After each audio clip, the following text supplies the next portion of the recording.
जैसे मित्रों, मैं पंडित राजीव झा आप सभी का एक बार फिर से अपने YouTube चैनल पर हृदय से स्वागत करता हूं।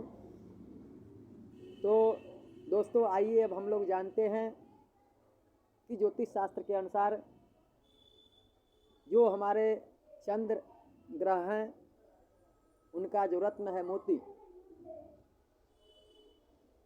उसे हम कब धारण करें, उसके धारण करने की विधि क्या है, उसके धारण करने का समय क्या है, कितने रत्ती का मोती हम धारण करें, असली मोती की पहचान क्या है तथा मोती धारण करने से कौन कौन से रोगों का उपचार होता है, तो इसके विषय में हम लोग आज विस्तार पूर्वक चर्चा करेंगे। तो आइए हम जानते हैं कि मोती कब और कैसे धारण करना चाहिए और मोती के हम कितने नामों से जानते हैं। तो खास करके संस्कृत में मोती के अनेक नाम हैं, मुक्ता, मौक्तिक, सुक्तिज, इंदु रत्न तथा पंजाबी में मोती कहते हैं।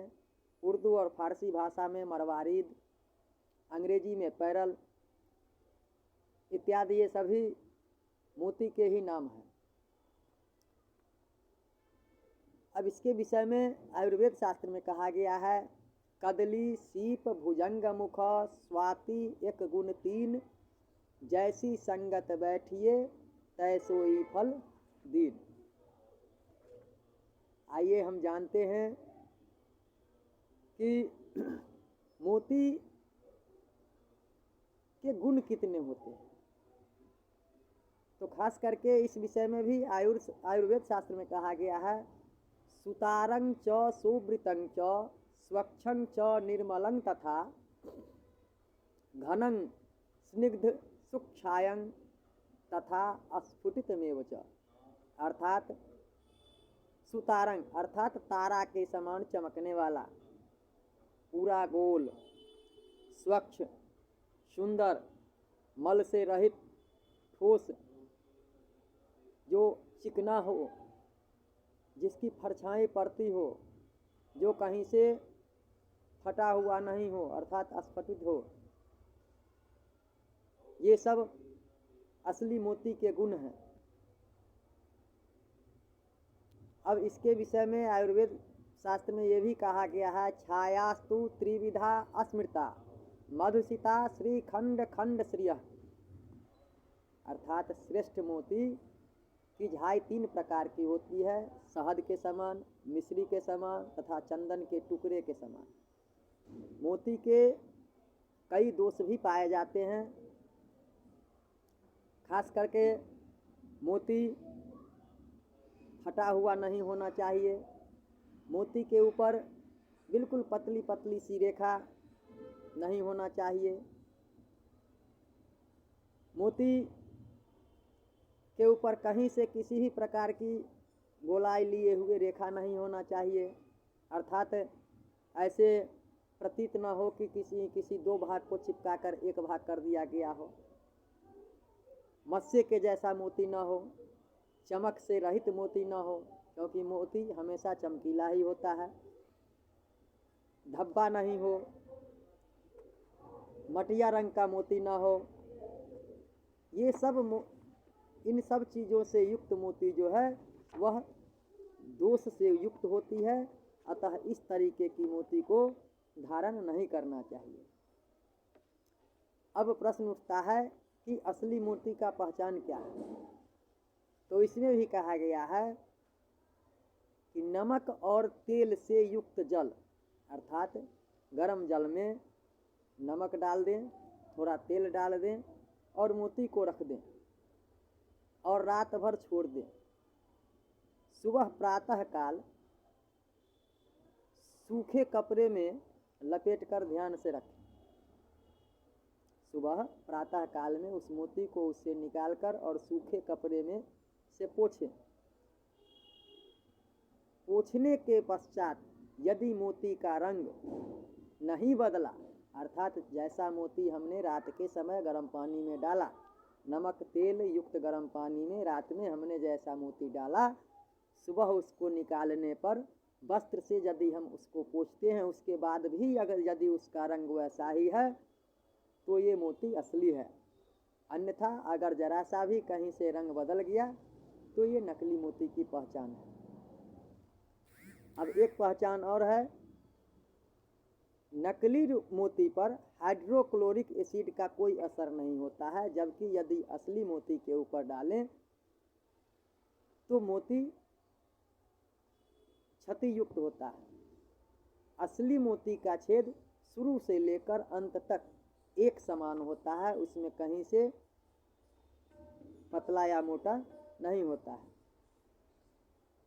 अब कहा गया है कि रोग का जो उपचार है वो क्या है, मोती पहनने से हमें किन रोगों में लाभ मिलता है। तो जिनको कैल्शियम की कमी है वो मोती पहन सकते हैं, जिनकी स्मरण शक्ति कम है, जिनको हमेशा गैस की बीमारी होती है, गैस बनता है, जिनकी पाचन क्रिया कमजोर है, जो खूनी बवासीर से पीड़ित हैं, जो शुक्र में रोग से पीड़ित हैं, जो हमेशा जिनके पेशाब में जलन की समस्या होती है, जो अत्यंत निर्बल हैं, जिनका हृदय निर्बल है, जो बार बार मियादी बुखार से पीड़ित रहते हैं, जो हमेशा बुखार से पीड़ित रहते हैं, जो कैंसर रोग से पीड़ित हैं, जिन व्यक्तियों के पित्त में पथरी होती है, जिनके मूत्र ग्रंथि में पथरी होती है, जो मानसिक दुर्बल हैं, जो क्षय रोगी हैं, तो ऐसे लोगों को अवश्य ही मोती धारण करना चाहिए। इन रोगों से ग्रसित व्यक्तियों के लिए मोती लाभदायक रत्न है। अब आते हैं कि दैविक शक्ति क्या है। तो ज्योतिष शास्त्र के अनुसार जन्म के समय में जिनका चंद्रमा निर्बल हो, निर्बल चंद्रमा है, अस्त चंद्रमा है, तो उनके लिए मोती पहनना अति लाभदायक है। अब प्रश्न उठता है कि मोती कितने रत्ती का धारण करें, कब धारण करें। तो इसके विषय में भी कहा गया है, चंद्रमा कर्क राशि का स्वामी है और सूर्य कर्क राशि में 12 जुलाई से 13 अगस्त तक रहते, 14 अगस्त तक रहते हैं, तथा कुछ पाश्चात्य मत के अनुसार 22 जून से 22 जुलाई तक भी रहता है। तो इस अवधि में जो भी व्यक्ति जन्म लेते हैं, जिनका भी जन्म होता है, उनके ऊपर चंद्रमा का विशेष प्रभाव रहता है। खासकर 15 जुलाई से 14 अगस्त तक जिन व्यक्तियों का जन्म हुआ हो, वो महीने में 2 तारीख, 11 तारीख, 21 तारीख, 29 तारीख, सोमवार, इन दिनों में मोती को धारण करें। कृष्ण पक्ष में भूलकर भी मोती को धारण नहीं करें। तो कितने रत्न की मोती धारण करना चाहिए, तो इस विषय में भी है कि 2 रत्ती, 4 रत्ती, 6 रत्ती अथवा 11 रत्ती का मोती ही धारण करना चाहिए।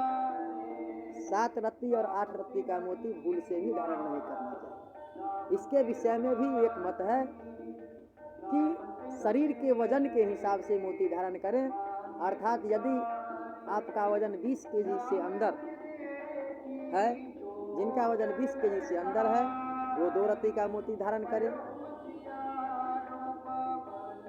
जिनका वजन 40 केजी से नीचे है, 20 से ऊपर 40 से नीचे है, वो 4 रत्ती का धारण करें। जो 40 पार 60 के अंदर हैं, वो 6 रत्ती का मोती धारण करें, तथा 60 से ऊपर वाले जो भी हैं वो 11 रत्ती का मोती धारण करें। लेकिन भूलवश भी 7 और 8 रत्ती का मोती धारण नहीं करें। धारण करने का जो विधि है, वो इसका जो वैदिक मंत्र है चंद्रमा का, इस मंत्र के द्वारा अभिमंत्रित करके ही धारण करें। इसका मंत्र है, ओम इमं देवा अस्पत्नं सुवध्वं महते क्षत्राय महते ज्येष्ठ्याय महते जानराज्यायेन्द्रियस्य इन्द्रियाय इमं मुष्यै पुत्रं मुष्यै पुत्र विष एक भूमि राजा सोमोस्माकं ब्राह्मणानां राजा। इस मंत्र से अभिमंत्रित करके तत्पश्चात ही मोती को धारण करें। तो आज के लिए बस इतना ही। यदि आप लोगों को ये वीडियो अच्छा लगा हो तो कृपया वीडियो को पूरा देखें और चैनल को सब्सक्राइब करें तथा वीडियो को लाइक करें। जय श्री राम।